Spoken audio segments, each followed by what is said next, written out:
Direct and manage project execution. এটি হচ্ছে ইন্টিগ্রেশনের একটি প্রসেস।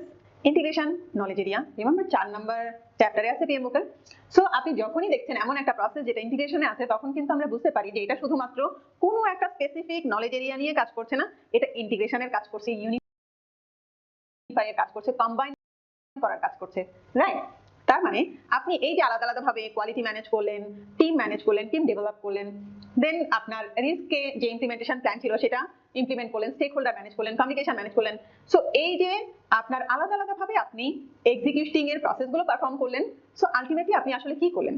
প্রজেক্টটাকে প্রপারলি ম্যানেজ করছেন, প্রজেক্টটা যাতে প্রপারলি পারফর্ম করে সেটা মেক শিওর করছেন, তাই না? আপনি কিন্তু খেয়াল করে দেখবেন প্রজেক্ট ম্যানেজারের কিন্তু পারফর্ম করার কোনো প্রসেস নেই যে স্কোপ পারফর্ম করছে, এই কাজটা করছে। সো আপনার মাথায় রাখতে হবে অ্যাজ এ প্রজেক্ট ম্যানেজার আপনার দায়িত্ব হচ্ছে প্রজেক্টটাকে সাকসেসফুলি কমপ্লিট করা। এই জন্য আপনি সবগুলো কাজ অ্যাজ পার প্ল্যান ঠিকভাবে হচ্ছে কিনা সেটাকে মনিটর করছেন, কমিউনিকেট করছেন, স্টেক হোল্ডারদের সাথে কমিউনিকেশন হচ্ছে। সো আলটিমেটলি এই প্রসেসের আউটপুট হচ্ছে গিয়ে আপনার যে প্রজেক্টের আউটপুট আসার কথা সেই আউটপুটটাই। সো আমরা input plus technique output discuss করব নেক্সট ভিডিওগুলোতে।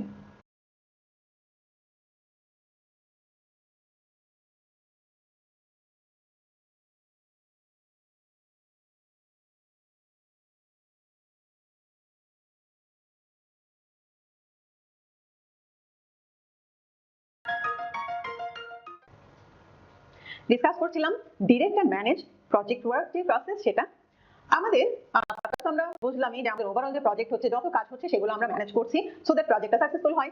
সো আমাদের ইনপুট কি লাগবে? Project management plan. সো আপনার যে প্রজেক্ট ম্যানেজমেন্ট প্ল্যান আছে সেটার প্রতিটা কম্পোনেন্টই কিন্তু এখানে ইনপুট হিসেবে আসবে। স্টেক হোল্ডার ম্যানেজমেন্ট প্ল্যান নিয়ে আপনি স্টেক হোল্ডার ম্যানেজ করবেন, কমিউনিকেশন ম্যানেজমেন্ট প্ল্যান নিয়ে কমিউনিকেশন করবেন, স্কোপ শিডিউল এগুলো নিয়ে আপনি বেসলাইন গুলো নিয়ে আপনি কাজগুলো করবেন, কোয়ালিটির প্ল্যান নিয়ে কোয়ালিটি করবেন। সো আপনার সবগুলো কম্পোনেন্ট আপনি তৈরি করেছেন সো দ্যাট আপনি অ্যাজ পার প্ল্যান কাজ করতে পারেন। সো আপনি যখন কাজ করছেন সেটা তো ইনপুট হিসেবে আসবেই। সেকেন্ড, প্রজেক্টের ডকুমেন্ট, এখানে change log, issue log, risk register, milestone list, এরকম অনেক ডকুমেন্ট আছে যে ডকুমেন্টগুলো আমাদের সচরাচর দেখে দেখে কাজ করতে হয়, right? Then approve change request, আপনি অ্যাজ পার প্ল্যানে যেটা ছিল সেটা তো আপনি ইমপ্লিমেন্ট করছেনই। অ্যাট দ্য সেম টাইম আমাদের নজর রাখতে হচ্ছে যে কেউ কি কোনো চেঞ্জ রিকোয়েস্ট করেছে কিনা, সেটা যখন অ্যাপ্রুভ হবে সেই আপনাদের কিন্তু মাথায় রাখতে হবে আমরা শুধুমাত্র অ্যাপ্রুভ চেঞ্জ রিকোয়েস্টই কিন্তু এই প্রসেসে ইনপুট হিসেবে নিয়েছি, যে কোনো চেঞ্জ রিকোয়েস্ট না। তার মানে এতক্ষণ যে দেখলেন অনেক প্রসেসের আউটপুট চেঞ্জ রিকোয়েস্ট আছে, সেগুলো কোন এক জায়গায় যাচ্ছে গিয়ে আবার ফেরত আসছে। সো কোন প্রসেসে গিয়ে আবার ফেরত আসলো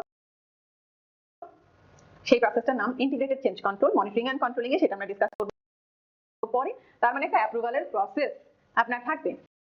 চেঞ্জ রিকোয়েস্ট গুলো সেই অ্যাপ্রুভালের প্রসেসের থ্রুতে যখন অ্যাপ্রুভ হচ্ছে, কেয়ারফুলি আপনি দেখলেন ওকে এই চেঞ্জটা করলে ভালো হবে এবং এটার ভালো ইম্প্যাক্ট আছে, সেটা যখন আপনি দেখছেন তখন আপনি এটাকে অ্যাপ্রুভ করেছেন। সো যেই চেঞ্জ রিকোয়েস্ট অ্যাপ্রুভ হয়েছে সেটা নিয়ে আপনার তো কাজ করতেই হবে। সো এখানে আপনি এসে সেইটা ইনপুট পাবেন। এন্টারপ্রাইজ এনভায়রনমেন্টাল ফ্যাক্টর, আপনার অর্গানাইজেশনের মধ্যে কি এনভায়রনমেন্ট আছে, এক্সিস্টিং কি রকম ম্যান পাওয়ার আছে, কি রকমের স্ট্রাকচার আছে, সেগুলো প্রতিটা জিনিস আপনাকে ইনপুট হিসেবে কাজ করবে, মানে প্রতিটা জিনিস আপনার প্রজেক্টে ইনফ্লুয়েন্স করবে। অর্গানাইজেশনাল প্রসেস অ্যাসেট, আপনার আগের যে প্রজেক্টগুলো আছে বা আপনার প্রজেক্টে বিভিন্ন রকম ডকুমেন্ট আছে, আপনার পলিসি, প্রসিডিউর, গাইডলাইন, ইস্যু, এগুলো সবকিছু আপনার ইনপুট হিসেবে কাজ করছে। সো আমরা কি কি করে ডিসকাস করলাম? Project management plan, project document, approved change request, enterprise environmental factor এবং অর্গানাইজেশনাল প্রসেস অ্যাসেট। সো এই যে ইনপুটগুলো সেগুলো আপনাকে হেল্প করছে আপনার প্রজেক্টের যে কাজ, প্রজেক্ট ওয়ার্ক, সেটাকে প্রপারলি ইমপ্লিমেন্ট করতে। রুলস টেকনিকগুলো জানার জন্য অথবা রিভিউ করার জন্য সাথেই থাকুন। ধন্যবাদ সাথেই থাকবার জন্য। আমরা ডিসকাস করছিলাম direct and manage project work প্রসেসের টুলস টেকনিক। ইনপুট আমরা গত ভিডিওতেই ডিসকাস করেছি। সো টুলস টেকনিকে আপনার ফার্স্টেই আছে এক্সপার্ট জাজমেন্ট, দেন আছে পিএমআইএস, প্রজেক্ট ম্যানেজমেন্ট ইনফরমেশন সিস্টেম এবং মিটিং। আপনি তো এতক্ষণ যে ভিডিওগুলো আমরা কভার করলাম, আমরা আসলে ইন্টিগ্রেশনের ভিডিওটা ডিসকাস করি একদম লাস্টে এসে, বিকজ আপনি অন্যান্য নলেজ এরিয়াতে যেই প্রসেসগুলো পারফর্ম করেছেন সেটা আসলে ইন্টিগ্রেট হচ্ছে ইন্টিগ্রেশনের প্রসেসে। তো আগে কি করলাম, ইন্টিগ্রেট হবে কি সেটা আগে জেনে দেন আমরা ইন্টিগ্রেশনে এসেছি।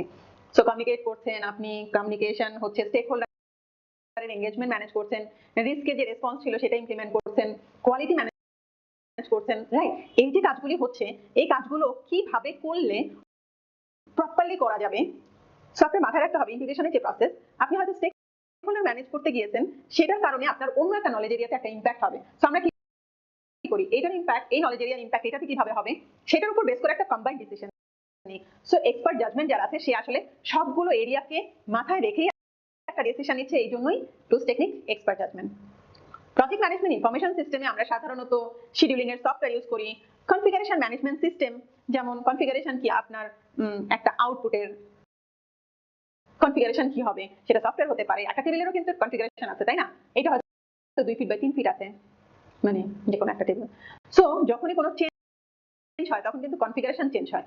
সো আপনি কনফিগারেশনটাকে কিভাবে ম্যানেজ করছেন সেটা কিন্তু আপনার কোনো একটা প্রজেক্ট ম্যানেজমেন্ট ইনফরমেশন সিস্টেম আছে, যে হ্যাঁ কনফিগারেশনটা কিভাবে চেঞ্জ হবে সেটা ইম্পর্টেন্ট।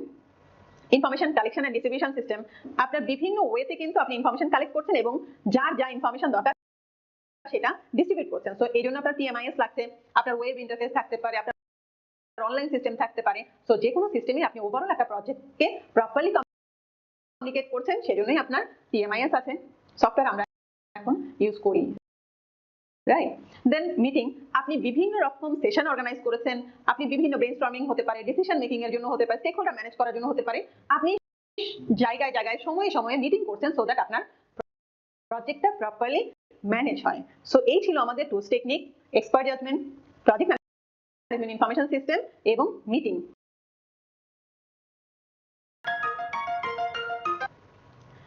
আপনি ডিরেক্ট এন্ড ম্যানেজ প্রজেক্ট ওয়ার্কে বিভিন্ন রকম ভাবে আপনি প্রজেক্টকে ম্যানেজ করছেন। সো আউটপুট কি আসতে পারে, ডিরেক্ট এন্ড ম্যানেজ প্রজেক্ট ওয়ার্কের আউটপুট কিন্তু ডেলিভারেবল।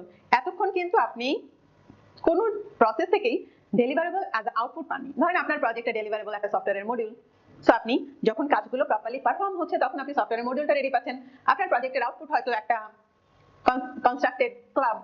সো আপনার এই যে আপনি ম্যানেজ করছেন প্রজেক্ট, সো ডেলিভারেবলই তো পাবেন, রাইট? সো এক্সিকিউটিং আপনি করছেন অ্যাজ পার প্ল্যান, আপনি টোটাল প্রজেক্টটাকে এক্সিকিউট করছেন, সো আউটপুট আপনি পাবেন। সো সেই আউটপুটটাকে ডেলিভারেবল বলছে। সো সেই ডেলিভারেবলটা আপনার প্রোডাক্ট হতে পারে, সার্ভিস হতে পারে, ক্যাপাবিলিটি এনহান্সমেন্ট হতে পারে। ধরেন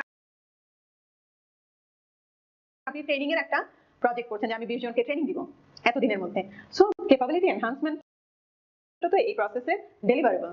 সো এক নাম্বার আউটপুট ডেলিভারেবল, যেটা আমরা এইমাত্র পেলাম এক্সিকিউটিং প্রসেস থেকে।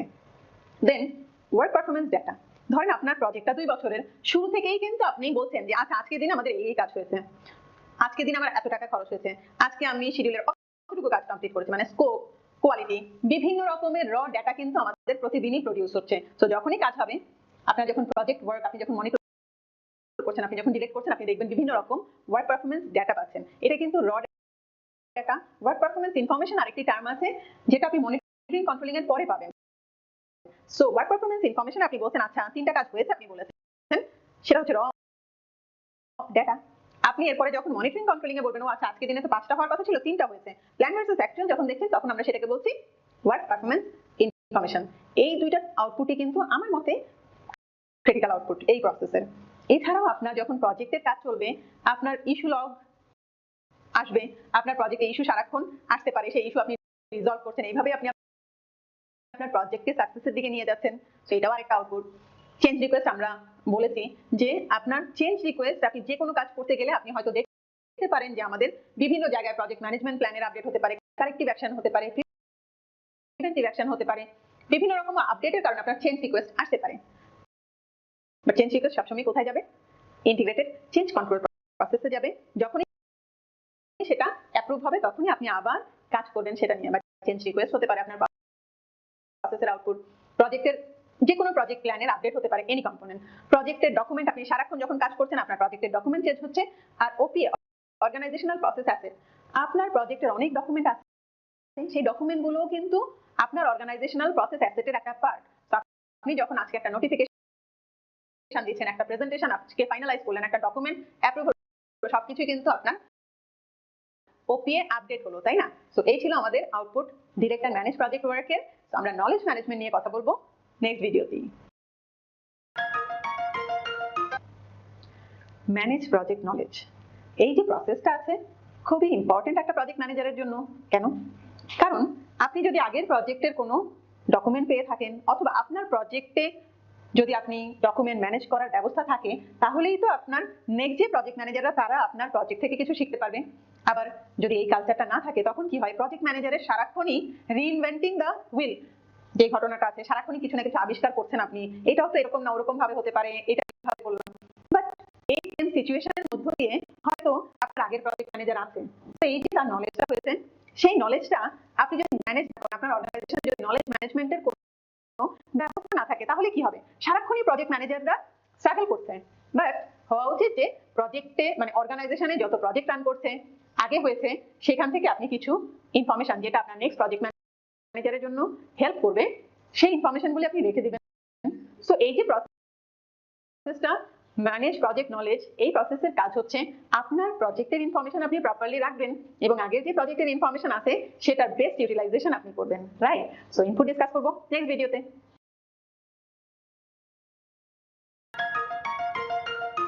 ম্যানেজ প্রজেক্ট নলেজ যে প্রসেস আছে, সো আপনি প্রজেক্টের নলেজ ম্যানেজ করবেন। আপনি সাধারণত প্রজেক্টের নলেজ ম্যানেজ করার ক্ষেত্রে কি করেন, আপনার ইনফরমেশন যেগুলো আছে একটা লেসন লার্ন রেজিস্টার রাখেন, আপনি কি শিখতে পারলেন নতুন এই প্রজেক্ট থেকে সেটা আপনি ক্যাপচার করছেন, সেটা হার্ড কপিতে হতে পারে, সফট কপিতে হতে পারে, আপনার কোনো সফটওয়্যার রাখতে পারেন, রাইট? সো এই যে প্রসেসটা আপনি পারফর্ম করবেন তার জন্য আপনার প্রজেক্ট ম্যানেজমেন্ট প্ল্যান লাগবে।